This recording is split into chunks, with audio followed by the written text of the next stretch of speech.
doors. So a few of us stood up to go see what was happening, and it was actually that whole protest that had gone up to the 7th floor. They'd come down to the library, and the library doors were closed, keeping them out. Security did come over to us and said, oh, by the way, we had some warning that they were coming down and closed the doors to keep you guys safe so that they wouldn't be able to get in here. We went back. We wanted to just continue doing our work, minding our own business. The students left that door of the building and they walked around to the side of the library where there's a series of glass panels just separating that from the hallway outside, and they were standing at those windows. They had all their posters from the protest earlier. They were holding them up against the windows, and some of us were sitting actually very close to the windows, and they were acting very aggressive, especially in those areas. Banging at the windows with their hands with the cardboard tubes that they'd had posters. They had posters on, and then eventually the security was able to get them outside the building, and eventually once they dispersed, we all kind of just left. How many were there inside? I'd say there were like 15 students. And were they making any threats? Nothing like. No, we're coming to get you direct threats, but it was very clear that they saw us there and they wanted to intimidate us.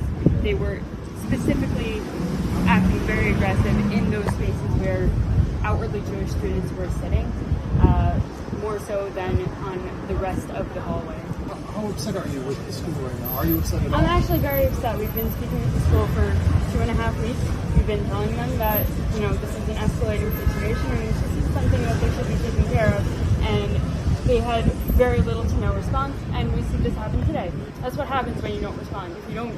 If you're not proactive about something that has such potential to blow up, it's going to blow up. What were you asking the school for in these 2 weeks?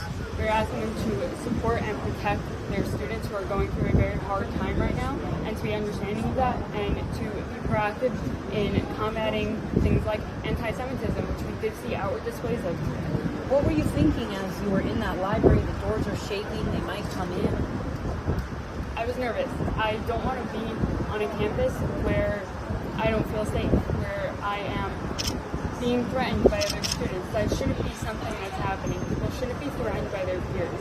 School is supposed to be a safe institution, and right now it just doesn't feel that way. Personally, I wasn't really able to comprehend what was going on. I was kind of just hearing these sounds, and I was just I got up, I was like, what is going on? And to see that there were people chanting on the other side of the door, I was just genuinely very scared. And then when they came around, I was like, at least the glass is there. Do you remember what they were chanting? I don't remember what exactly they were chanting at that moment, but throughout the whole protest, they were chanting things like "Long live the Intifada." They were chanting things like